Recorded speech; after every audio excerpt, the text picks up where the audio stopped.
Halo, selamat pagi, selamat siang, dan selamat malam untuk kita semua. Sebelumnya izin Pak Ahmad Jusairi selaku dosen pengampu mata kuliah Cyber Security Management. Saya Ales John Exaudi Purba akan memulai presentasi dari kelompok kami, yaitu presentasi terkait dengan analisis Cyber Security Management dari kelas MJ826, PJJ Management dari Universitas Siber Asia. Perkenalkan sebelumnya Pak, kami di kelompok ini ada 5 orang, yaitu saya sendiri Alexander Exodi Purba, yang kedua dari Mbak Aya Sofia, yang ketiga ada dari Mas Muhammad Alif Yusuf Ibrahim, yang keempat dari Mbak Safira Diah Ayu Pitaloka, dan yang kelima dari Mas Deden Suryatama Wibowo. Langsung saja, izin Pak, saya akan memulai presentasi dari kelompok kami. Presentasi ini saya buka dengan menjelaskan terkait dengan latar belakang dari makalah kami, yaitu transformasi digital, di mana transformasi digital telah membuat hampir seluruh proses bisnis organisasi bergantung pada teknologi informasi, sehingga efisiensi dan produktivitas semakin meningkat. Tetapi risiko yang dihadapi oleh sebuah organisasi, yaitu ancaman cyber, juga semakin besar. Maka, cyber security management diperlukan dalam sebuah organisasi untuk mengintegrasikan teknologi, sumber daya manusia, proses bisnis, dan regulasi sebagai bagian dari strategi organisasi yang secara menyeluruh. Kemudian, pada makalah ini kami merumuskan masalah yang diantaranya adalah yang pertama itu bagaimana konsep dan teknologi keamanan jaringan komputer. Yang kedua, bagaimana pengamanan data dan jaringan dalam konteks organisasi. Yang ketiga, bagaimana metodologi dan aspek legal keamanan cyber. Yang keempat adalah bagaimana menerapkan standar keamanan informasi ISO 27001 dan NIST. Yang kelima, bagaimana desain model keamanan cyber menggunakan threat modeling dan risk mapping. Yang keenam, bagaimana pengembangan model keamanan cyber lanjutan dan implementasinya dalam organisasi. Dan yang ketujuh adalah bagaimana analisis studi kasus penerapan keamanan cyber dalam sebuah organisasi. Kemudian saya berlanjut ke pembahasan. Pembahasan ini kami mulai dengan konsep dasar dan teknologi keamanan jaringan komputer. Keamanan jaringan komputer merupakan upaya untuk melindungi jaringan dan sistem informasi dari akses yang tidak sah, penyalahgunaan, kerusakan maupun gangguan operasional, yang dimana isinya adalah cyber security management yang dapat dipahami sebagai sebuah proses manajerial yang sistematis untuk mengidentifikasi, menilai, mengendalikan, dan memantau risiko terhadap kerahasiaan atau confidentiality, integritas atau integrity, dan ketersediaan atau availability. Formasi yang secara umum dikenal sebagai prinsip CIA Triad. Jadi, CIA Triad ini merupakan pilar utama perlindungan sistem dan informasi. Standar internasional ISO atau IEC 27001 atau yang biasa disebut dengan ISMS, yaitu sistem manajerial yang menjaga kerahasiaan, integritas, dan ketersediaan informasi dengan menerapkan proses manajemen risiko sehingga pemangku kepentingan memperoleh keyakinan bahwa risiko telah dikelola secara memadai. Berlanjut ke teknologi keamanan jaringan komputer. Untuk merespon tren ancaman yang telah disebutkan sebelumnya, organisasi itu pastinya memerlukan lapisan teknologi keamanan jaringan yang saling melengkapi atau defense in depth. Beberapa teknologi kunci yaitu yang pertama adalah next gen firewall, yang dimana firewall ini adalah firewall generasi baru yang berfungsi untuk menyaring lalu lintas jaringan berdasarkan kebijakan keamanan. Firewall ini dapat berupa perangkat keras, hardware maupun perangkat lunak atau software, yang dimana teknologi ini menjadi lapisan pertahanan pertama bagi jaringan komputer yang berfungsi untuk mencegah akses berbahaya. Yang kedua adalah IDS yang berfungsi untuk detection. IDS atau Intrusion Detection System berfungsi untuk memantau lalu lintas jaringan secara real time, yang berfungsi untuk mendeteksi aktivitas-aktivitas yang mencurigakan dan mencegah potensi-potensi serangan. Yang ketiga adalah IPS yang berfungsi untuk prevention atau pencegahan, yang dimana IPS ini adalah intrusion prevention system untuk menghentikan serangan secara otomatis dengan mencocokkan pola trafik terhadap database ancaman cyber yang menjadi garis pertama pengamanan jaringan organisasi secara real time. Selanjutnya adalah VPN atau Virtual Private Network. VPN ini merupakan teknologi yang menggunakan enkripsi yang memungkinkan pengguna untuk mengakses jaringan organisasi melalui koneksi yang terenkripsi, sehingga koneksinya itu lebih aman ketika menggunakan jaringan publik. Selanjutnya adalah Multi-Factor Authentication atau yang sering kita kenal dengan MFA. Jadi MFA itu berguna menambahkan lapisan keamanan dengan mengharuskan pengguna melakukan verifikasi yang lebih dari satu metode, seperti kata sandi maupun data biometrik. Selanjutnya adalah Zero Trust Architecture atau prinsip Never Trust, Always Verify, yang dimana teknologi keamanan jaringan ini akan memverifikasi secara ketat setiap akses identitas. Selanjutnya adalah Endpoint Detection atau yang kita kenal dengan EDR, Endpoint Detection dan Response, yang berfungsi untuk memantau perilaku perangkat endpoint yang secara berkelanjutan untuk mendukung fungsi detect dalam kerangka kerja manajemen risiko keamanan cyber. Dan juga SEAM atau Log Analysis, yang berfungsi untuk mengumpulkan log sistem untuk mendeteksi indikator ancaman yang secara terpusat.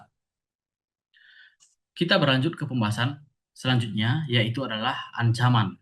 Ancaman-ancaman yang diterima oleh organisasi saat menggunakan jaringan komputer, yang antara lain adalah ancaman cyber. Ancaman cyber yang mungkin sudah familiar kita dengar adalah yang pertama, ransomware. Ransomware ini merupakan sebuah malware yang mengenkripsi data korban. Nah, malware ini akan menghentikan operasional perusahaan secara total. Dan modusnya seringkali pelaku yang mengirim ransomware ini akan meminta tebusan uang untuk mengenkripsi data-data perusahaan agar dapat dibuka kembali. Sehingga ketika sebuah jaringan komputer terserang akan ransomware ini, hal ini akan dapat melumpuhkan sistem perusahaan hingga berminggu-minggu untuk dapat recovery kembali. Selanjutnya adalah phishing dan spear phishing.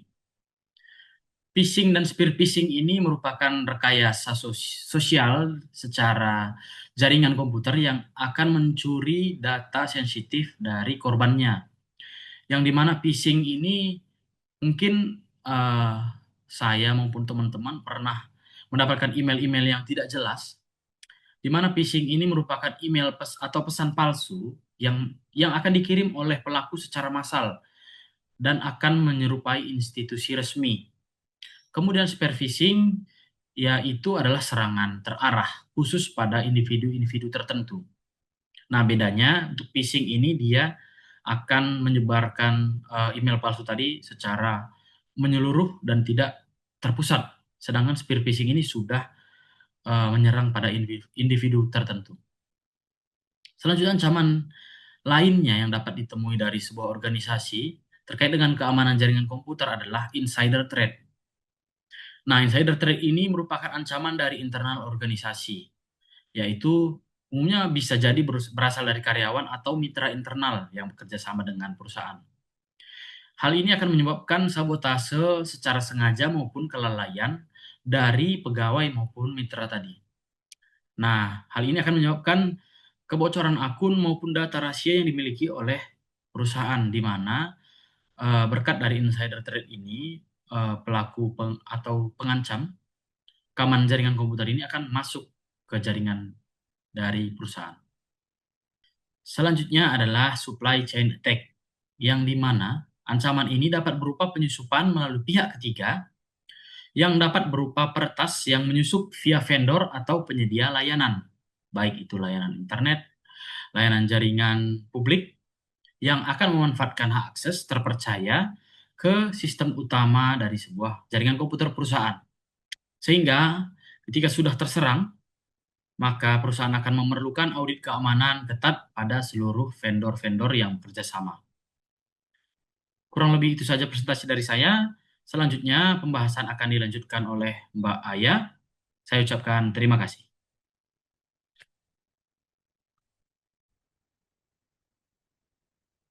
Baik, saya akan melanjutkan penjelasan terkait pengamanan berbasis data dan jaringan dalam konteks organisasi. Dalam organisasi modern, data merupakan aset yang memiliki nilai tinggi. Data yang tidak terlindungi dengan baik akan rentan terkena serangan dan hingga dapat menyebabkan kerugian besar. Oleh karena itu, perlindungan data menjadi prioritas utama organisasi. Untuk menyimpan dan mengelola data, organisasi saat ini dapat memanfaatkan teknologi pengamanan berbasis data dan jaringan. Pengamanan berbasis data dapat dilakukan dengan menerapkan enkripsi data, data classification, backup and recovery, serta data loss prevention. Nah, untuk enkripsi data sendiri adalah suatu metode untuk mengubah data menjadi bentuk yang tidak dapat dibaca tanpa kunci tertentu. Contoh dari enkripsi data ini sendiri seperti enkripsi LML, Blowfish, Triple Dash, AES, ECC, dan lain-lain.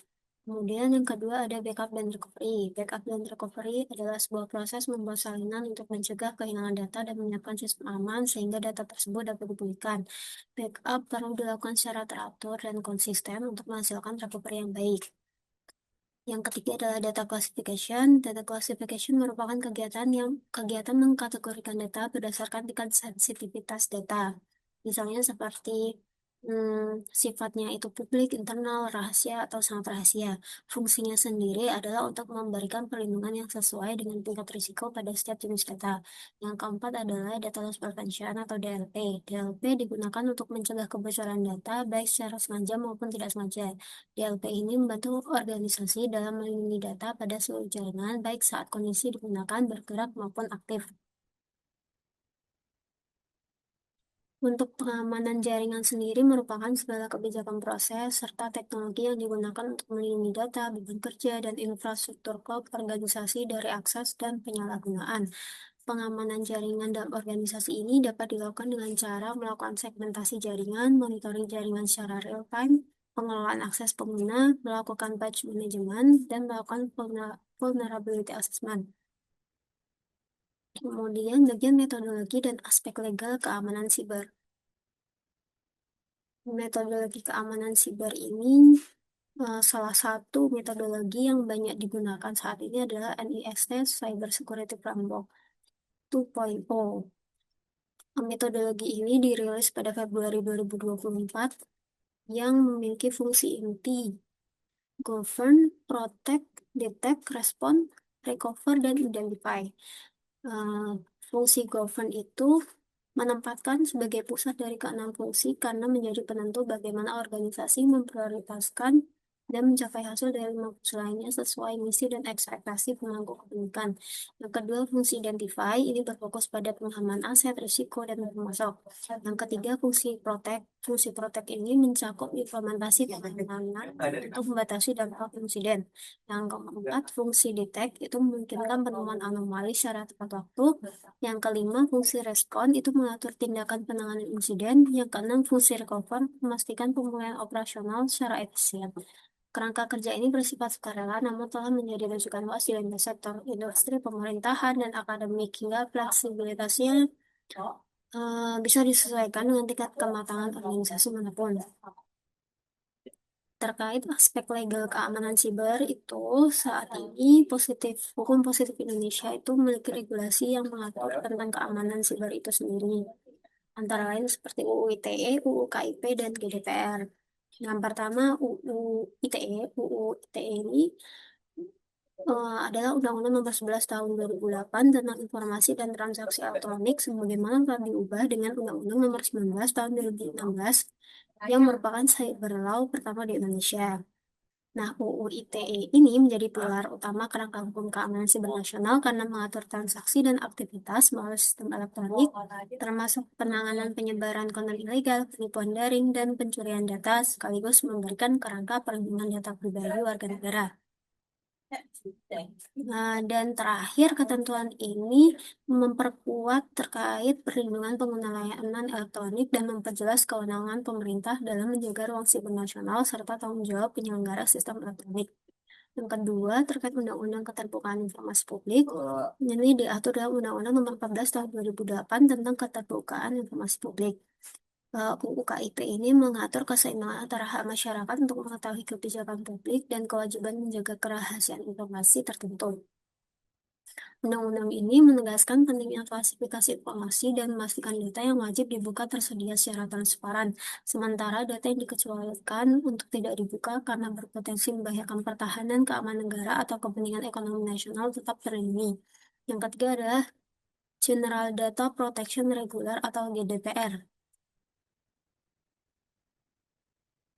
GDPR ini berlaku efektif sejak 26 Mei 2018 dan mengatur perlindungan data pribadi individu di wilayah Uni Eropa dengan cakupan ekstrateritorial terhadap organisasi manapun termasuk yang berkantor pusat di luar Uni Eropa yang memproses data pribadi individu di wilayah Uni Eropa dalam rangka menawarkan barang, jasa, atau memantau perilaku mereka. Nah, ketiga, aspek legal keamanan siber ini menunjukkan konvergensi prinsip global menuju akuntabilitas pemrosesan data, transparansi, dan pembatasan tujuan penggunaan data. Dari sisi etika sendiri, cyber security management juga dituntut menjunjung prinsip proporsionalitas antara kepentingan keamanan negara atau organisasi dan hak privasi individu sebagaimana tercermin dalam mekanisme pengecualian informasi pada UU KIP dan prinsip akuntabilitas pada GDPR.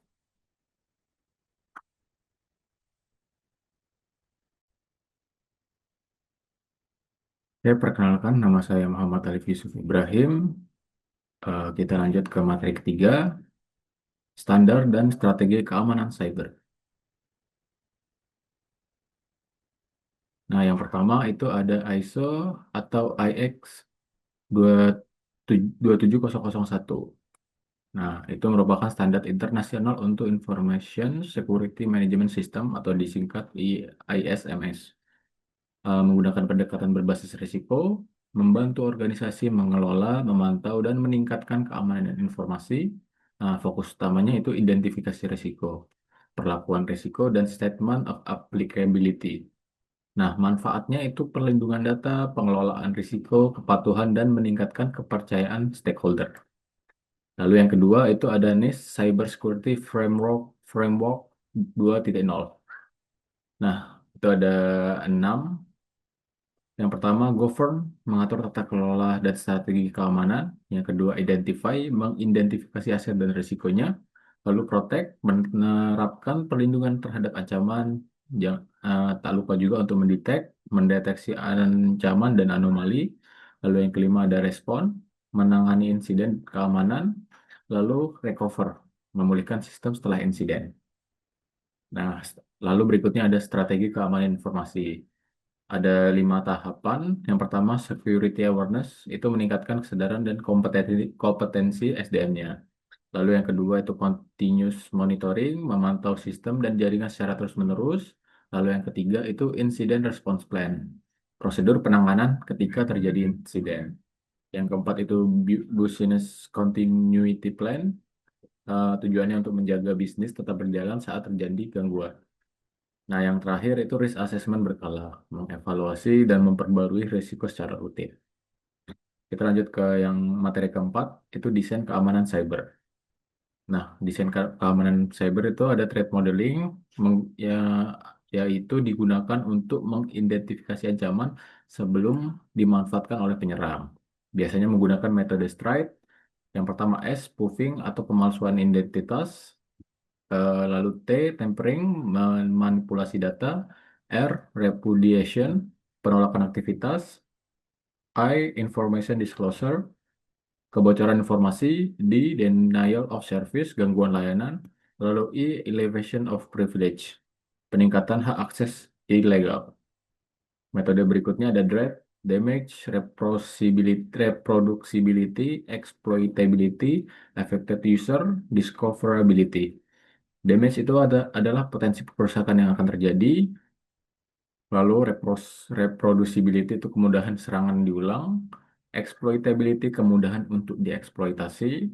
Lalu affected user itu jumlah user atau pengguna yang bakal terdampak. Discoverability itu kemudahan menemukan celah. Nah, bedanya threat, fast threat itu threat itu mengidentifikasi ancaman yang akan terjadi, sedangkan threat itu menentukan prioritas risikonya. Lalu yang berikutnya itu risk mapping. Risk mapping menghubungkan ancaman dengan risiko bisnis organisasi. Nah, kalau menurut NIST SP800-30, itu prosesnya meliputi yang pertama persiapan penilaian risiko, yang kedua identifikasi ancaman dan kerentanannya, yang ketiga analisis kemungkinan dan dampaknya, lalu yang keempat pemetaan ke dalam metrik risiko, yang kelima penentuan prioritas mitigasi, lalu yang terakhir komunikasi dan pemantauan risiko. Nah, model keamanan cyber ini alur modelnya. Yang pertama itu threat untuk mengidentifikasi jenis ancaman, lalu kita bisa menggunakan threat untuk membantu menentukan prioritasnya. Tak lupa untuk risk mapping, NIST SP830 itu tujuannya untuk memetakan risiko tadi yang berdasarkan kemungkinan dan dampaknya. Jadi digunakan skill level apa leveling gitu. Lalu yang terakhir itu mitigasi resikonya. Hasil akhirnya nanti bakal jadi dasar untuk menentukan strategi mitigasi dan pengamanan sistem. Nah, sekian dari saya. Mungkin akan dilanjutkan oleh rekan saya. Terima kasih.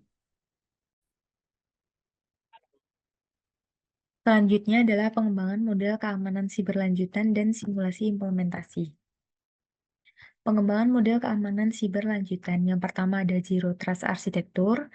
Setiap user dan perangkat harus diverifikasi sebelum mengakses. Yang kedua ada Artificial Intelligence Security untuk mendeteksi pola serangan yang sulit dikenali oleh manusia melalui analisis data secara otomatis.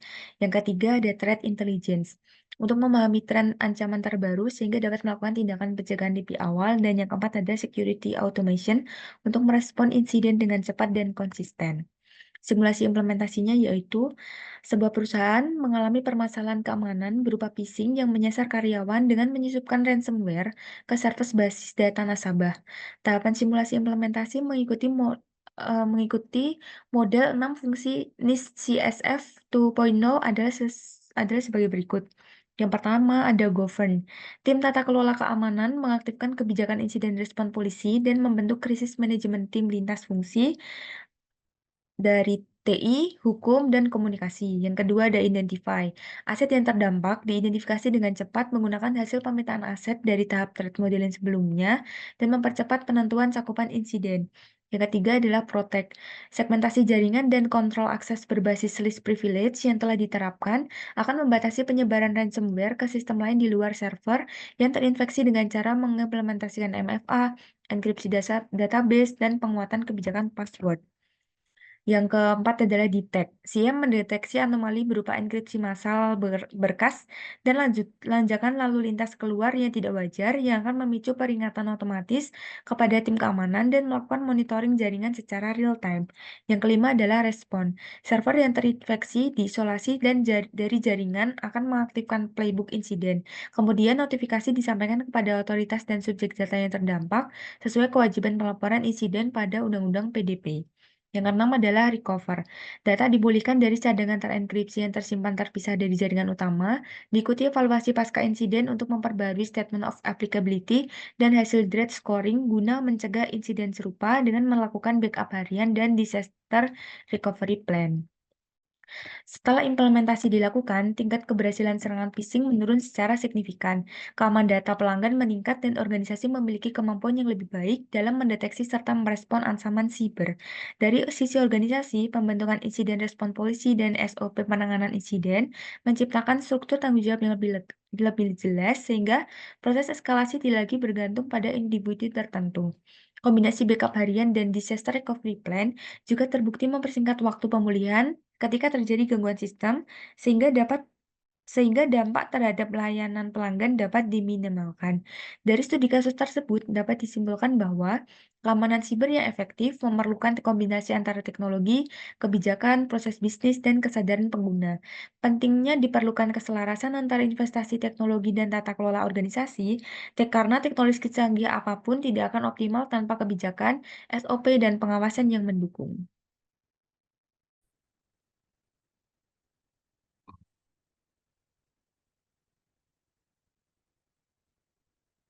Terima kasih. Kemudian selanjutnya untuk studi kasus, kami akan menjelaskan sedikit mengenai profil dan kronologi ke atas kasus yang kami angkat, yaitu terkait serangan ransomware Brainchipper pada Pusat Data Nasional Sementara 2 atau PDNS 2 yang terjadi di Surabaya pada Juni tahun 2024.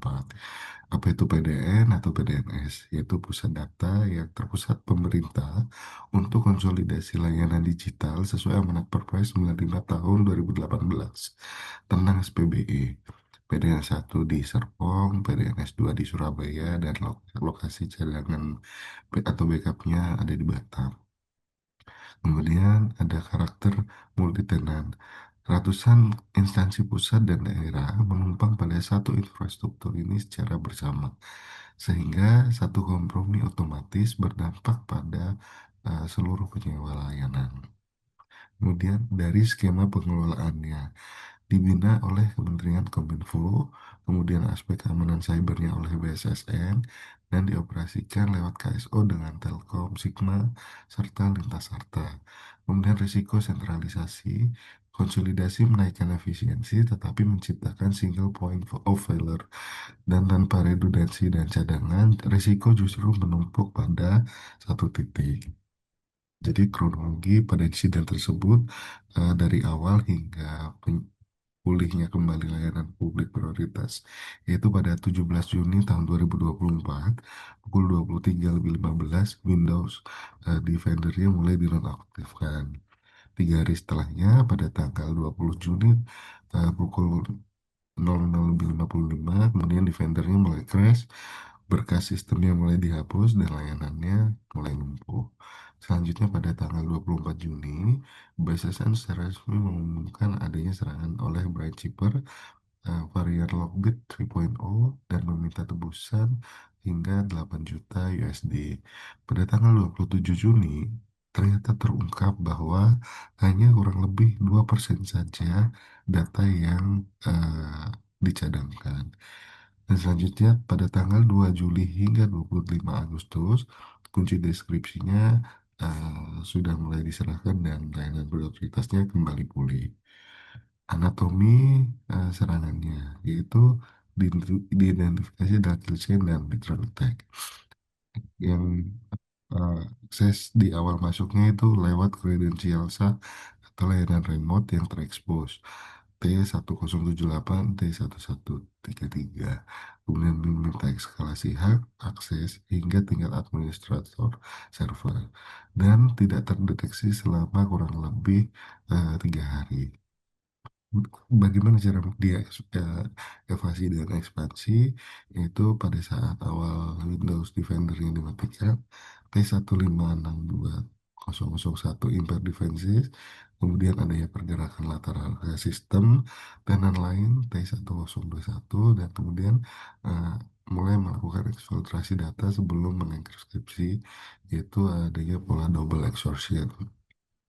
Kemudian dampaknya inskripsi data secara massal, data encrypted for impact, dan kemudian ada penghentian layanan dan penghapusan berkas T1489, dan mekanisme pemulihan yang mulai dilumpuhkan. Dampak dari insiden tersebut merusak 3 pilar keamanan informasi secara sekaligus, yaitu pilar kerahasiaan, pilar integritas, dan pilar ketersediaan. Yang pertama adanya operasional dan layanan publik. Ratusan tenan mulai lumpuh.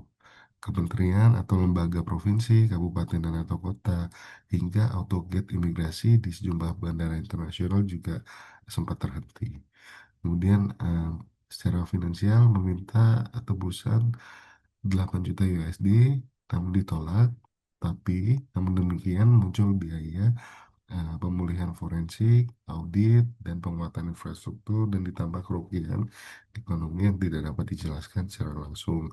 Kemudian dari data dan forensik, data tenan yang transkripsi tanpa cadangan memadai, itu bukti bahwa digital ikut terenkripsi sehingga investigasi forensiknya cukup terhambat.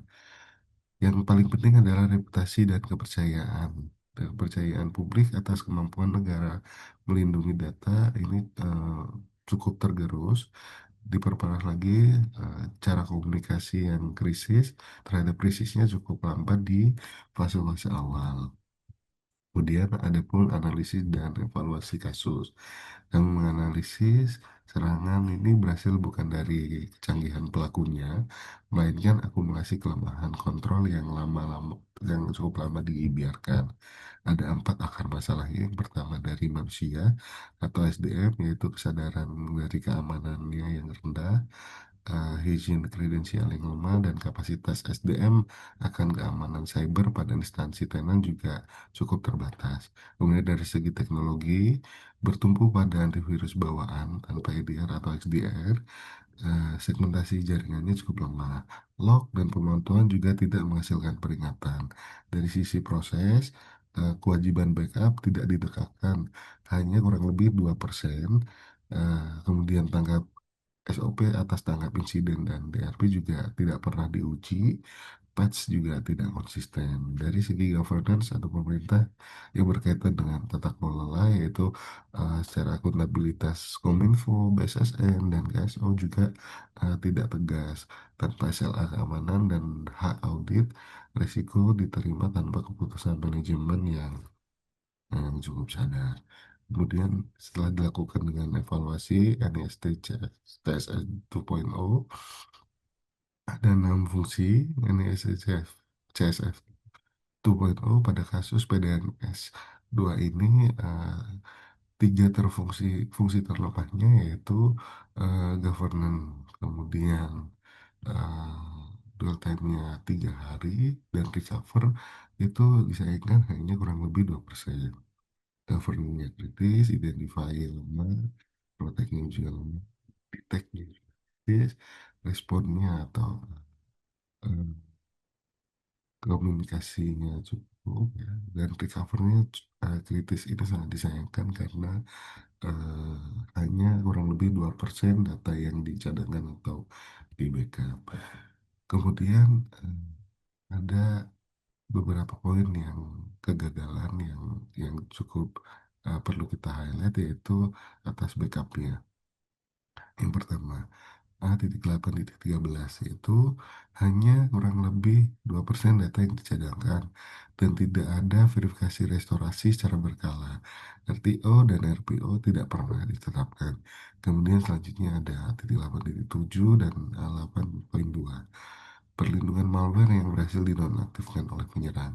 Kemudian hak akses istimewa yang cukup longgar tanpa MFA.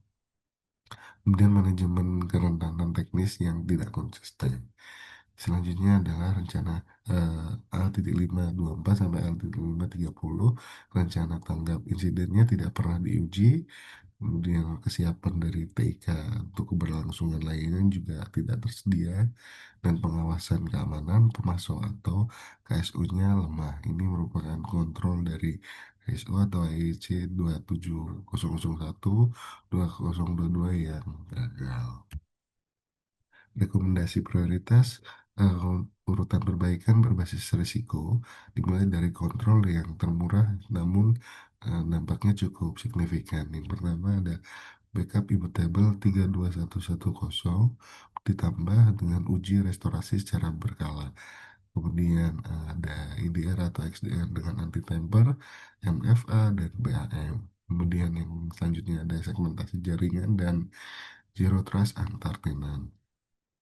Selanjutnya kami merekomendasikan adanya SIEM atau SOC 247 dan CSIRT dengan latihan rutin.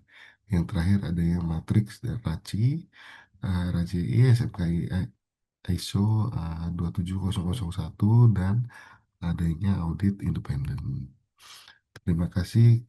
Sekian presentasi kami sampaikan, Pak. Eh, Terima kasih, Pak.